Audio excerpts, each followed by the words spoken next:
All right. This morning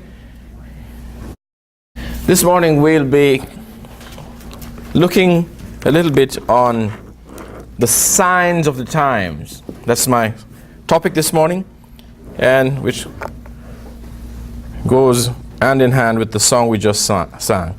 Signs of the times are everywhere. And this is what we want to look at this morning. Signs of the time. I'm intending to do something very simple. And that is, I want us to look at an example of something here. And go with me to the book of Matthew. Matthew chapter 16. Let me preempt what I'm about to say by saying this. Signs brings confirmation to prophecy or prediction or claim. Keep that in mind. A sign brings confirmation to prophecy or prediction or claim. Matthew chapter 16.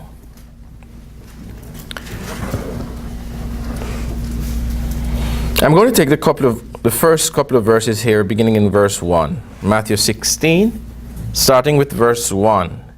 The Pharisees also with the Sadducees came, and tempting desired him that he would shew them a sign from where, beloved? From heaven. Keep that in mind. He answered and said unto them, continue, when it is evening, you say it will be fair weather, for the sky is red. And in the morning it will be foul weather today, for the sky is red and lowering. Ho, ye hypocrites! Can ye discern the face of the sky, but can ye not discern the signs of the times? That's a question. Next verse. A wicked and idolatrous generation seeketh after a sign, and there shall no sign be given unto it, but what? The sign of the prophet Jonas. All right, I want you to think for a moment. These people were asking for a sign. But they were not just asking for any sign. They were dictating where the sign should come from. Sometimes you miss that part. They say, that's right. They say, show us a sign from heaven. Now, what did they want a sign to prove? They wanted to prove whether Jesus was who he claimed to be.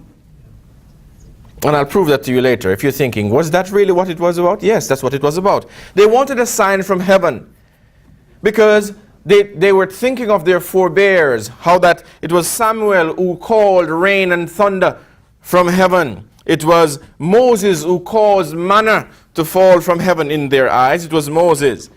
It was Isaiah who caused the sundial to turn backwards 10 degrees. I mean, they were thinking of these great men in their history and how that they were able to prove certain things by signs from where, beloved? Heaven. It's interesting. Because I'm going to show you later on that the false prophet will bring a sign from heaven. Do you know that? Sure. Interesting. But Jesus says, in fact, I want to read that verse for you in another translation. He refused them the sign, as you know. And this is what he said. He said, it's the evil and sinful people who want to see a sign as a miracle from God. But no miracle will be done to prove anything to them. The only sign will be the miracle that happened to Jonah. All right, so what was the sign of Jonah? Jonah was 3 days and 3 nights. All right, let's look at it. Same Matthew, chapter 12 now. So shall the Son of Man be 3 days and 3 nights in the heart of the earth. All right, let's go to what the sign of Jonah was. Matthew 12.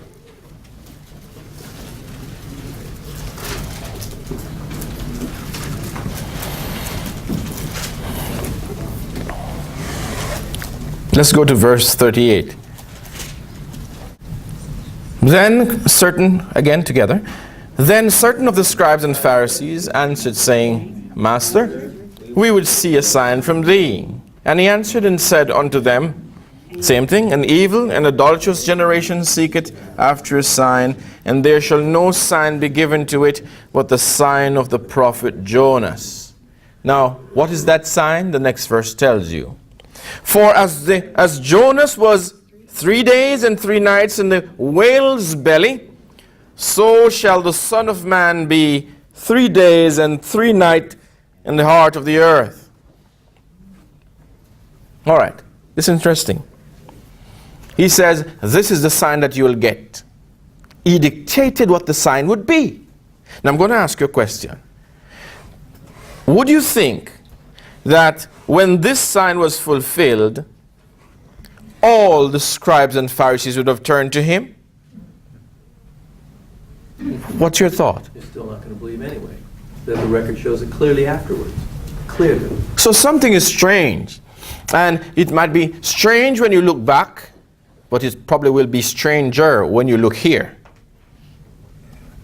Notice what they asked for. They asked for a sign. And Jesus says, you will not get what you're asking for. I'll tell you what you'll get. And he told them what they'll get. So I'll be thinking, if I was wanting if my faith was based on this, if I wanted to be sure that he was the Son of God before I followed him or gave my heart to him, then I'd wait to see. Because remember what a sign is. I'd wait to see if the sign comes to pass. Then when I see it, I would say, yes, he promised this is what would have happened. I mean, Moses said, if you want to be sure that the person that prophesies is a true prophet, look to see if what he prophesies comes to pass. Isn't that right? Sure. All right. So I would think that when Jesus came back from the dead, that all the scribes and Pharisees would have believed on him. But was that the case? As Larry said, no. The records prove it was not the case. A few did, and today a few still are turning to him from that sect. But majority did not. This is strange. Because here we're going to fast forward to our day and see what he said in relation to our day, the last days. Now, is there anybody in this room that believes we're not necessarily living in the last days? All right. And I hope I'm not pressuring you to answer that one. Because you know you can still believe it and not say anything, right? Yeah, okay. All right, so I wanted to go now to another passage here and see a couple of things that were said. Because remember what we're dealing with today is signs of the times. And I'm going to show you how this is important as it fits into our only hope. Because the reality is, life doesn't last forever except it's Jesus' life. That's why I can tell you, the life in me will never die. That's why I can tell you, I'll be living forever. You don't believe it? See me on the beyond. And you say, you're right, because you're still here. The life in me never ends. It's everlasting. I have it. I have it here and now as I'm standing here. And guess what? If he's in you, you have it too. You might not have known, but I'm telling you, it's there. Everlasting life never ends. And say, so are you saying you won't die? That's what I'm saying. I will never die. But I might sleep. Okay? So don't quote me wrong on that. All right, so let's go to Luke now. Luke chapter 21. Luke 21. I'm going to take a couple of verses here from Luke. And Luke 21.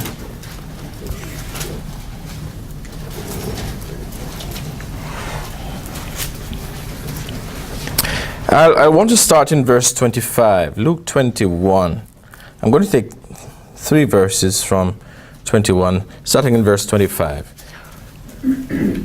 And there, so are we there? Let's go together. I want us to be together this morning. And there shall be signs where? In the sun and and upon the earth there shall be what? Distress of nations, how?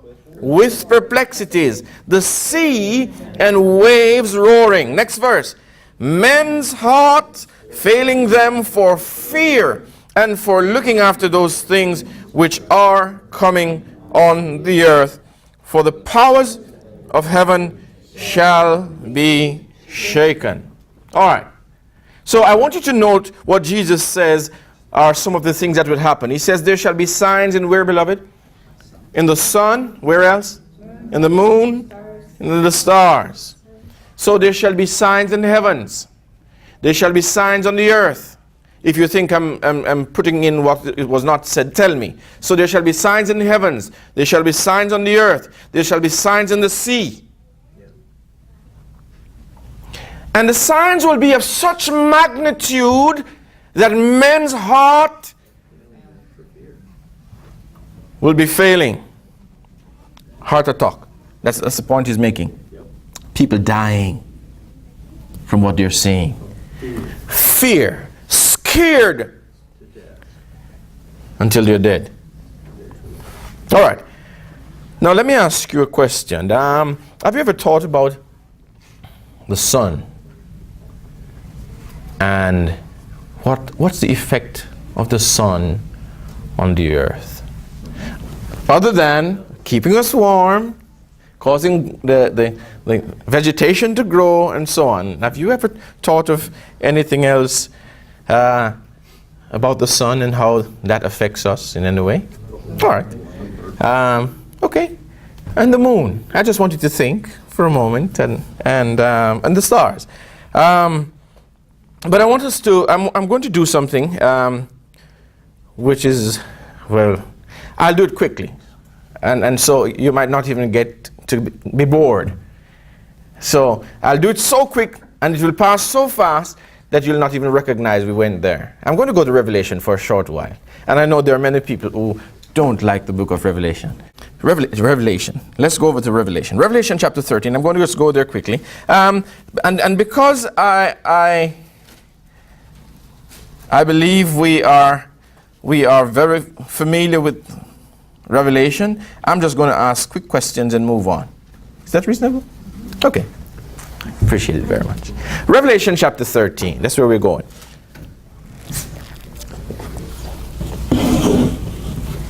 And I'm going to primarily focus on the last part, starting in verse 11. Revelation 13, 11 to 18. And as I said, we're not necessarily going to be reading through, but it says of this, I'm just going to make some highlights of what is said here, and see if you're together with me on that. And then we just go back to where we were, on the signs. Okay, Revelation 13 says that there's another beast that comes up out of the earth, starting in verse 11. And it describes what this beast looked like. It had horns like a lamb, and it spake like a dragon, right? Now it says something in verse 13. It says that this second beast, this second power, which I think we'll all agree. Well, let me just ask you, who is this second beast? United States of America. Somebody says, all right. So we probably have two. So somebody says U.S., somebody says apostate Protestantism. But I would figure most of us are with the idea that this second beast is the political power, which is the United States of America. Isn't that right? What James said would be probably factors inside of that power, right? So if this is so, look at what it says in verse 13. It says, and he, speaking of this beast power, and whoever you say that is, and he doeth great wonders, so that what happens? He maketh fire come down from where? Heaven on the earth in the sight of men.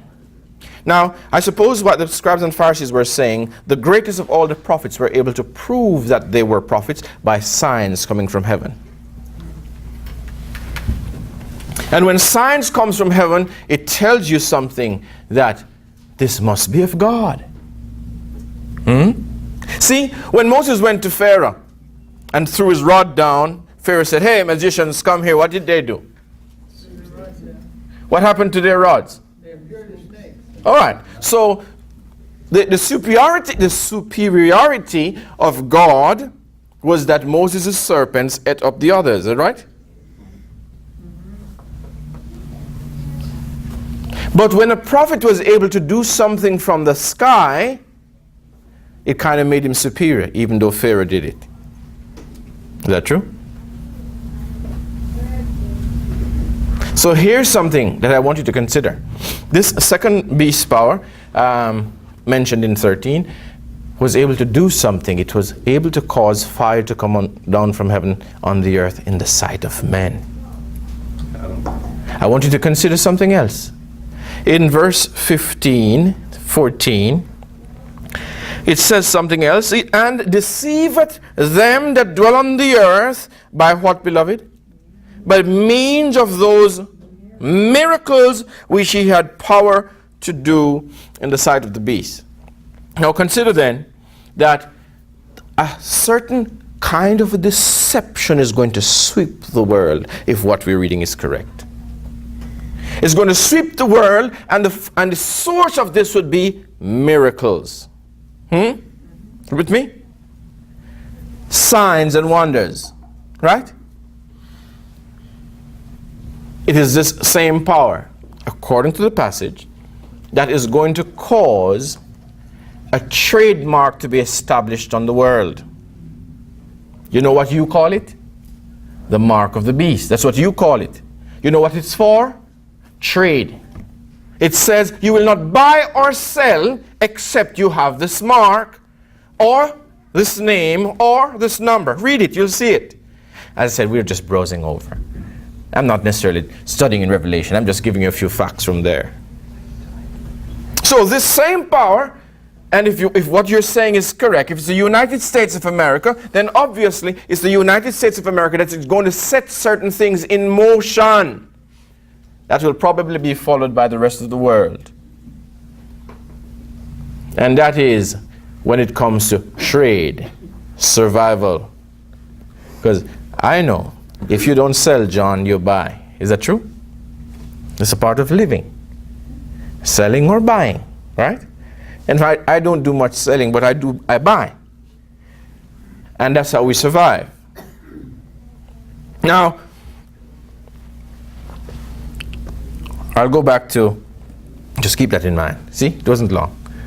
Just keep that in mind. Whatever is going to be happening, notice the source. That's what the Bible says. This is where it will originate. Revelation 13. Last part. Let's come back now to Luke. Where are we in? Luke. All right. So we're thinking about the sun and how the sun affects our planet. And how the moon affects. I mean, rarely, if ever, we learn much about the moon. I mean, I know in talking to different people, back in Jamaica, farmers use what they call the McDonald's almanac. I'm not sure if that is something that's used here in the US. But it's an almanac simply based on the cycle of the moon. Because you know, the new moon and full moon and no moon affects the tidal level of the ocean, you know. And I don't know much about the details of it to explain, but I know that there are different things that happens when the moon is a certain way. And that has to do with farming. And that if you study this carefully, you can get very good crops if you plant in certain times. I also know that I've been a little bit into health work and making tinctures and so on from certain things, and that if I do certain things starting on the right time of the month, then the batch is better. Right? Okay. And I don't think we need to get into that anyway. But so what about the sun? Now, somebody mentioned solar flares up front, and that's kind of a new phenomenon for most people. And they have different terms for it. there is one term that is called, what's this again? Coronal mass ejection, isn't it right? Right, which what they're basically saying is that some things are happening on the sun, and I think this is mainly based on NASA's disclosures, because we don't have these telescopes and all of this to know. So we basically listen to what others say. And so they're saying there are these disruptions, more like volcanoes taking place on the sun sometimes, and these mass of fireballs jumps off into our atmosphere and is loaded with all these electromagnetic fields and so on. And the effect of this is that when it comes into our atmosphere, it distorts our magnetic poles and shifts them sometimes, which I think science, as I'll just be saying what they're saying, says is the reason for some other things that we'll mention afterwards. The fear they're having is that if this happens, it can knock out satellites and your power plants, and all of this can take place, right? All of this is possible. Now, I don't know much about the conspiracy theory about this one, Ken, so I won't say much about that either. I'll simply just say what's on the news and what's going on. I do know that there was one man who actually changed the world in as it relates to something called global warming. And it all began with one book. Did you know that? It's called The Inconvenient Truth. It was not written by a scientist, it was written by a politician. And I've heard enough to say that the scientists were alarmed at this because they were seeing something different. The experiments that they were carrying out around the world was saying something different. They said the planet is getting cooler, not warmer. And if you've seen that documentary called Global Dimming, you'll see the research that was put together, that this is actually what is happening. Well, the horse went through the gate, so I think something had to be done to make the planet warmer. And so what we're hearing today is that we're seeing the planet warming up. Now, it has to be warming up because it was stated it would happen, right? So it must begin to warm. And the polar ice cap is melting, and the same pictures is shown for maybe 5 years in a row of a piece of ice drifting away with a polar bear to say, see, that's evidence that it's warming up. All right, so it's not happening fast enough, so we have to probably make it happen fast enough. And I think that's where geoengineering comes into it. But that also has a lot of conspiracy theory behind it, so I might not get into that too much. So what we'll deal with are things that are happening before your eyes that maybe there are things that you're not aware of, maybe because it's not things that comes on the major news casts. I found something very interesting the other day. California was experiencing drought. You know that. Terrible drought. The worst in, what did they say, 500 years? Or some figure like that. And I saw a news item where your president went to California and pledged help. Now, this might have missed you. And he said, you know, he was going to do what he could to help California. Now I'm thinking, now if there's drought there and you're going to help this state, what are you going to do? Truck water there? Maybe helicopters or some? How would you help a state that is in drought? Give them some money? How will that bring rain? Have you thought of that before? Anyway, 2 weeks later, they had the worst flood. 2 weeks. The worst flood in a long time. So extreme. Drought, flood. In between, I will help you. I don't know. Just something for you to think about. I'm not saying anything more than that. Okay? All right. Another thing I want you to consider then is the issue of weather warfare.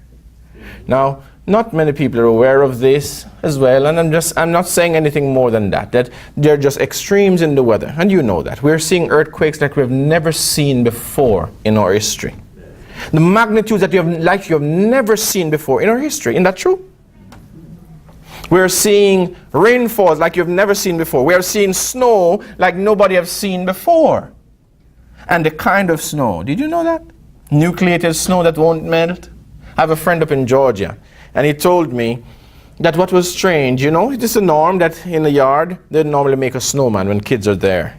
And he said they were like out to 60 degrees and the snowman was still in the yard, no melting of the snow. So I said something to him one day. I said, you know, I saw something somewhere, and it was about snow. And this person got some snow from outside, went in and tried to melt the snow. And the snow did melt, but there was no water. And he said, what? I'm going to try it. So he did, and he called me, he said, I've never seen that before. I melted the snow, and the snow disappeared, no water. Well, it's just another sign, right? Well, somebody says it's man interfering with the weather, and there are all these different theories about what they're doing and how they're able to do this. I don't know much about that, excepting I know in Revelation 11, the word says, the time has come for God to destroy them that destroy the earth. Yeah. That's what the Bible says. Right. So I'm seeing a pattern that there are things happening that, and see, I'm just simply letting you know what I'm seeing and what I'm hearing, and then you can decide for yourself, okay? All right, let's go on some more. Now remember what it says. It says that upon the earth there is going to be distress of nations. How? With perplexity. Don't miss that part. It's not just distress of nations. It's distress of nations and they cannot fix it. That's what it means, with perplexity. To be perplexed about something is to be trying to find a solution and you can't. And that's what the word says. There's going to be distress of nation, how? With perplexity. Now let me ask you, is that something taking place right now? It is. Nations are distressed economically, and they have no way to fix it. Well, I'm from a third world country. I'd probably know more about that than you. When it's not our prime minister that runs our country, but the people that lends the money. They make the rules, they make the law, and the prime minister is just the puppet that says what they hear. Don't you know? Just recently, our Minister of Education made an announcement. This is when you have hundreds of thousands of teachers in colleges about to graduate, and he comes and he makes an announcement. We will not employ any more teachers for the next 3 years. You don't understand what that kind of perplexity is. That doesn't happen in your country. When you're in a third world country, you understand what that means. When 96% of those students are on student loans, and we're anticipating to start working to repay that loan, and now you're being told you have no employment. What do you do for the next 3 years? That's just one. And I won't burden you with third world problems, but the word says, upon the earth there's going to be distress of nations with perplexity. Now all I want you to think about is this. What we're looking at today, you remember? The signs of the times. I'm going to say something to you that you've probably never thought about before. When deliverance was near for Israel in Egypt, you know what happened? Times got hard. Did you know that? You know what Pharaoh did? Pharaoh stopped supplying straws. Go back to Genesis. You can check it for yourself. He stopped supplying straws. And he says, you're going to find your own straw and you're going to make the same amount of bricks. Now let me ask you a question. Would that put pressure on the people? Yes. Of course it would. And God, I think, made it that way that they would want deliverance. They long for deliverance. And I think it's the same thing that will happen today, right? Well, it's just my thoughts I'm sharing. Okay, so it says, on the earth we'll have this distress of nations taking place. Now, right now, the tension that is taking place as we're speaking, even around the globe. We know of that one that the fear is this World War III because Russia, U.S. is going up against Russia, the bear, Russia. And they're saying, we're just waiting with bated breath. What will happen? Because you don't know. You don't know. It's just overnight. You just hear a news item tomorrow. Then you know something has happened, right? You don't know. So we have that big tension there. Then China adds to this by going to the South China Seas and starting to drill for oil. And there's all of this taking place. And the world is this way. It's in tension. Tension everywhere. Is this sign? Is this a sign? I mean, like you've never seen before? Let's go on. We're familiar with the issue of animals dying. It has never happened on this scale before.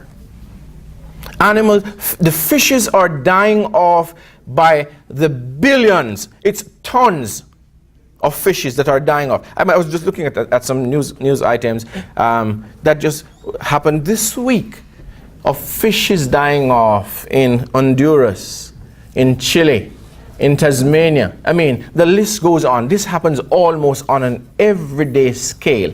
Birds are falling from the sky, and there is no reason that science can give or anybody else as to why this is happening. Whales are running ashore and dying. Dolphins are dying. Sea lions are dying. I mean, consider the things that are taking place. This has never happened before. Well, this is not something known by many people. But this is happening all around. I mean, ducks, chickens. They said 20,000 ducks died in China. And what they're saying, this has to do with some avian flu or something, right? And then on that scale is the MERS virus and the Ebola virus that is there to say, we don't know, we can't contain this thing, and we don't know when it will just erupt. And just this week they said you had 2 cases of the MERS virus here in the US in Florida. But are these signs? I don't know. It's for you to think. The honeybees are dying off, and they can give no real reason. Some people say it's the spraying, it's the insecticide. Some people, but the bees are dying off. And then with this comes that prediction of Einstein that says if the bees die off, then the earth cannot sustain life for more than 4 years. These are all things that are happening around us, and I just wanted to just bring them to your attention. The damaged nuclear plant in Japan has been doing some real harm to the world, unnoticed. They say at least 100,000 tons of nuclear waste are being dumped into the Pacific Ocean every day. Some people say it's as much as 300,000 tons. But what's the effect? The effect is that the fishes are having far more radioactivity in them now than there ever were before. Did you know that tuna poisoning is the number 3 cause of food poisoning in the US? Good thing we eat that. Interesting. So, most of our food sources is being corrupted based on genetic modifications. Genetically modifying food sources is causing diseases and problems because it was not expected. And so we're having a lot of recalls of food on the market today. Perplexity taking over. Perplexity. All right. Something I thought to be very strange. It happened when, the world was made aware of this, when that man in Florida was sleeping in his room and disappeared. It's called a sinkhole. They're appearing all over the world. Sinkholes are all over the world. Like about 3 or 4 weeks ago, I saw a news item where an entire house collapsed in a sinkhole, just disappeared. A girl was in there with a 2-week-old baby, and she felt something strange, some rumbling or rattling, and she took the baby and ran through the door, just in time to turn to see the entire house collapsed and disappeared. Why? What is happening? These things are happening all over. And I suppose this is not reported too often because we don't want men's heart to be failing them for fear, but they're real and they're taking place. Sounds are coming up out of the ground. Weird, eerie sounds. Sounds are coming from the sky nobody can explain. Where is this coming from? Could it be that it's all saying Earth is in its last birth pains? That Earth is about to give way to a new world order? Why not? And that this new world order will be the only order that will last forever. All right, so I want you to think as we look at these things, because the thing is, it's not to scare you. Is anybody afraid? I hope I'm not. Has not given us the spirit of fear. Because that's the issue. The issue is, when will this happen, Lord? When will this happen that righteousness will reign forever and ever and ever and ever? When? When will it be that there'll come an end to sin and sicknesses? When will it be that there'll come an end to death? When will it be that we'll go back to what heaven intended humanity to be like? To live in perfect righteousness forever. I was saying to my kids, wouldn't it be something not to bite your tongue or to lose your step, to slip and fall? And they said, Daddy, I said, that's what it will be. There'll be no mistakes. It's all perfect. When I smile and you don't see a missing piece, Ken, it will all be there. Because this is what God intended. Look around you. We're trying to make the best of what we have. But you can see the scars that mars the planet. You can see it. Every day you can see this is what the reality is about. Do you yearn and long for something better? Well, I tell you, I do. Amen. But here is something. When I see this happening, something inside of me makes me know that God is about to do something. Amen. He's about to do something with his people. You know who that includes? Me. So he's going to do something in me. He's going to do something in me that is going to help the world. Amen. I mean, I grew up learning about what is to come, and I know many people right now, they're waiting for certain signs, and when they see these signs and they're going to sell their stuff and they're going to head to the hills, and just going to wait until one day they hear the day of his coming announced, and they'll just look and say, oh, we've been waiting for you. But I recognize this is not what Christianity is about. Christianity is not about saving ourselves. This is not Jerusalem. Jerusalem had to do with physical life being saved. But what we're dealing with is a spiritual battle to save people's soul. I already told you I'm living forever. I have that in me.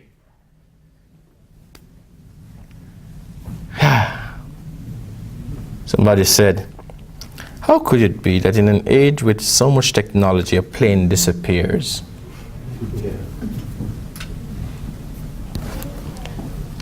And somebody says, are you and David going to be flying with your families in one plane? So what? If my plane decides it's going to go down, what can I do? Or even if I holler and scream and yell, how does that help? If we're going to die, we're going to die. So I might as well die in peace. And I don't have to say, Lord, forgive me for all my sins. Because I know I'm forgiven. Because I'm in him. And in him I'm forgiven. So I just leave it with him and he'll take care of it. See, my life is in his hands. And anything he does with me is fine with me. But honestly, are you longing for Jesus to come? Well, I'm going to be honest. I am not. I like honesty. I'm longing for the power of God to be released on the world. Not for Jesus to come. Because if Jesus comes, what happens to 9 billion people? What happens? If Jesus comes, just be honest. Okay, so I'll be saved. I'll go home with him. Lord, this is my God. Is that what life is about? Saving myself? So it may seem strange, but that's not what I'm longing for. If I'm honest, I'm longing to see the power of God released on his people. How is that going to happen? When we know who we are and expect what we have been given. And receive that which he has already given us in Jesus. All the spiritual blessings, when we receive it, then we can go forth with power. We can walk in the town of Wenatchee. We can talk to people. And it's not just trying to convince. It's the power of God inside of you. In your words, John, that when you speak, people hear. You'll either turn away from it or your heart is drawn.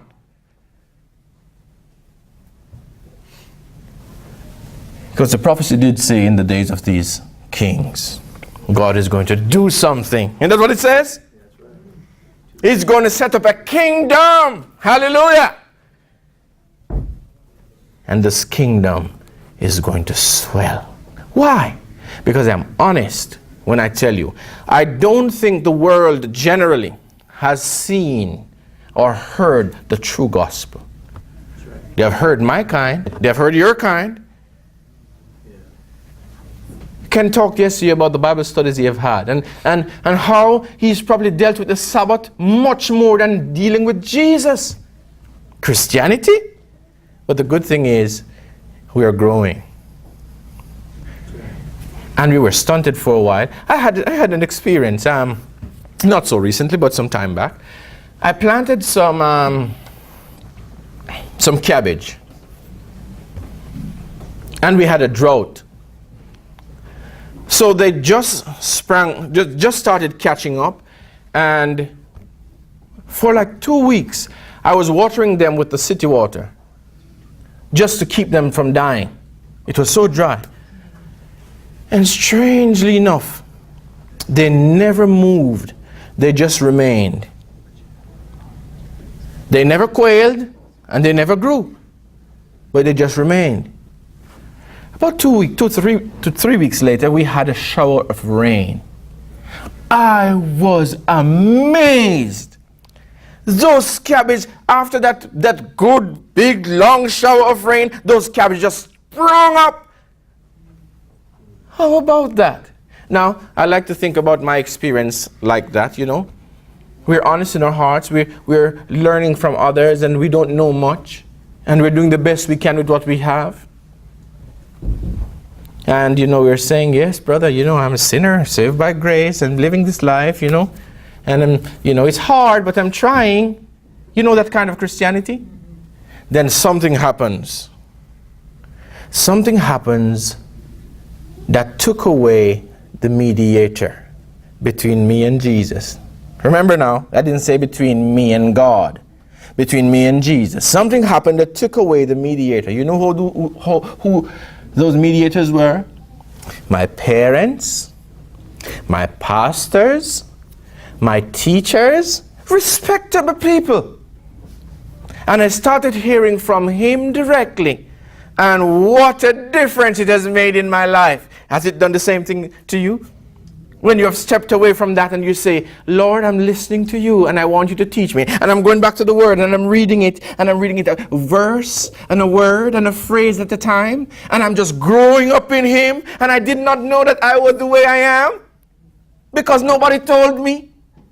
Nobody told me that I have everlasting life. Nobody told me that I had his righteousness. Nobody told me that I was a saint. And now I'm listening to him and he's telling me all of this and I'm just so blessed and encouraged by this. And I recognize the world doesn't have what I have. I recognize the church doesn't have what I have because they are still kept. A mediator, several mediators are between them and Jesus and they don't know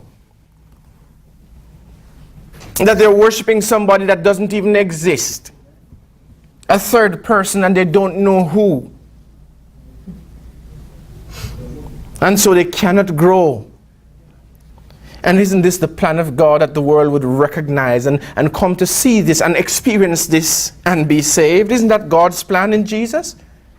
Isn't that the plan for the kingdom? That the kingdom would swell and the others will see the truth of the kingdom. Let me ask you, if Jesus came in this town, would there be a difference?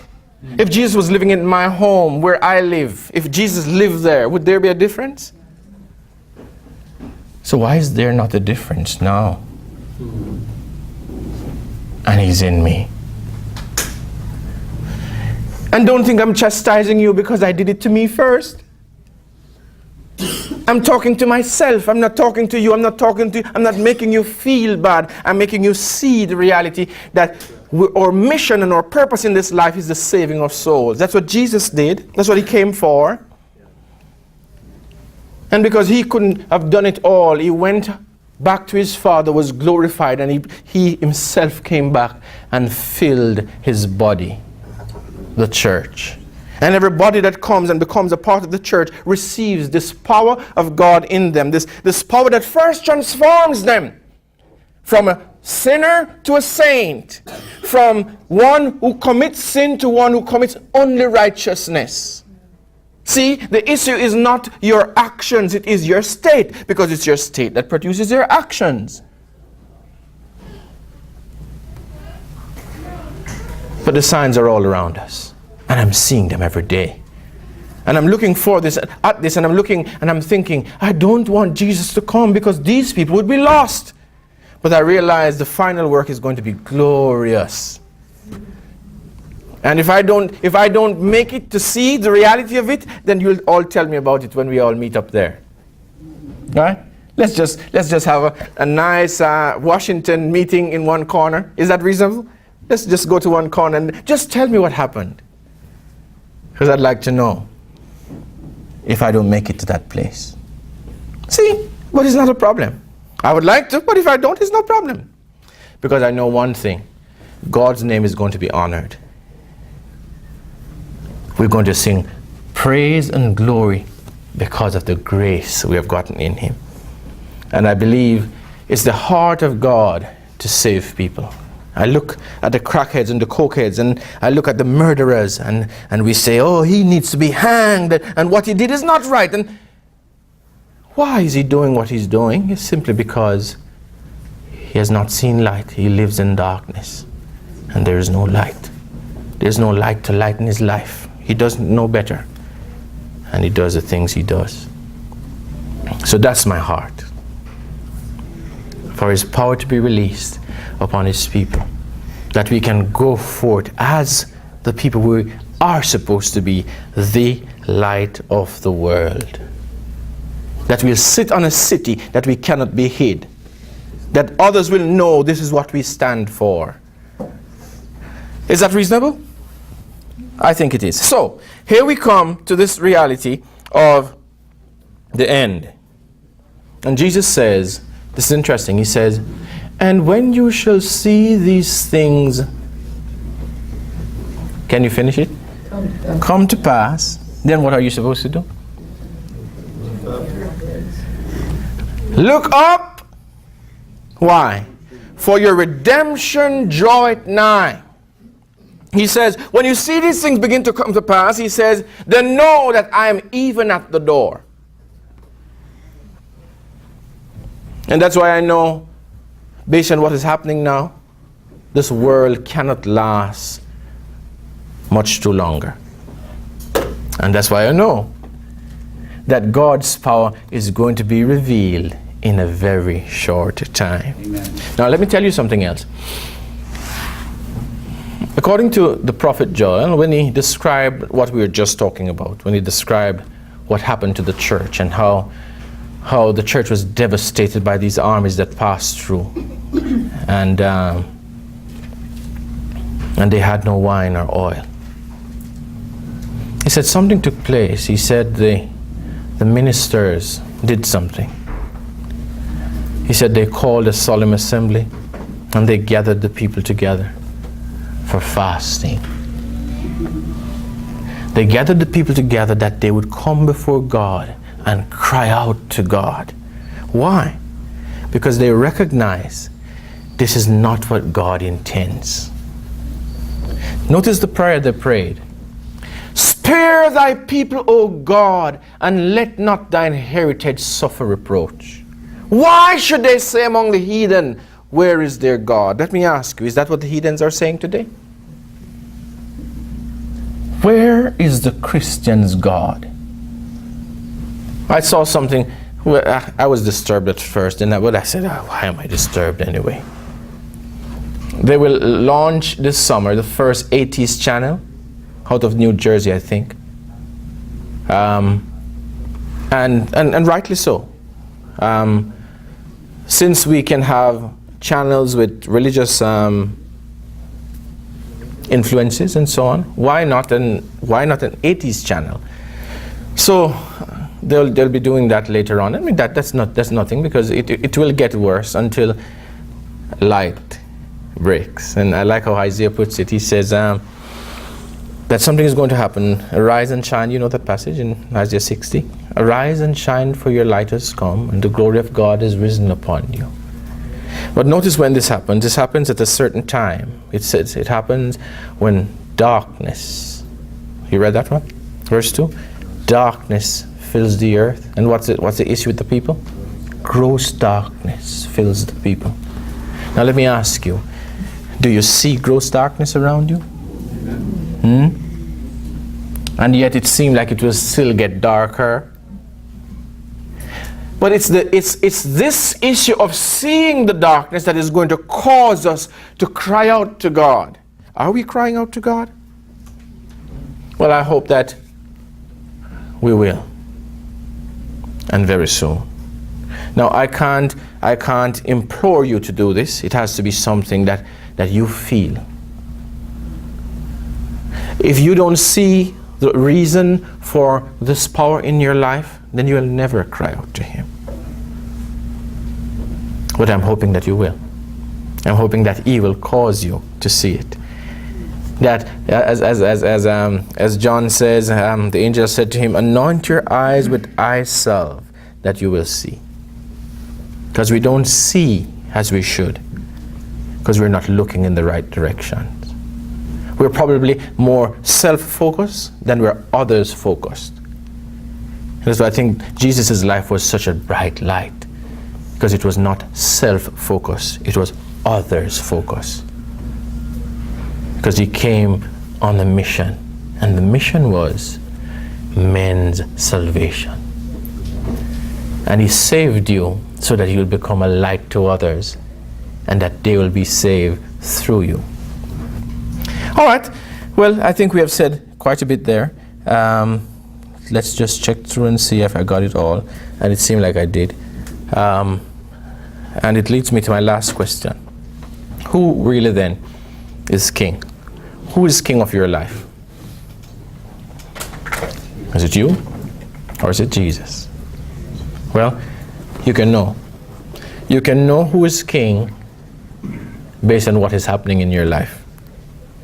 You can know who is king based on what you find yourself wanting more and more. And that's a good tester. What is it that you desire most? Where is your aim and your ambition? What is it that you want most in life? Look at your age. Look at where you are. What's the projection of your life? When you can see this and understand it perfectly, then you can know really who is reigning and who is king.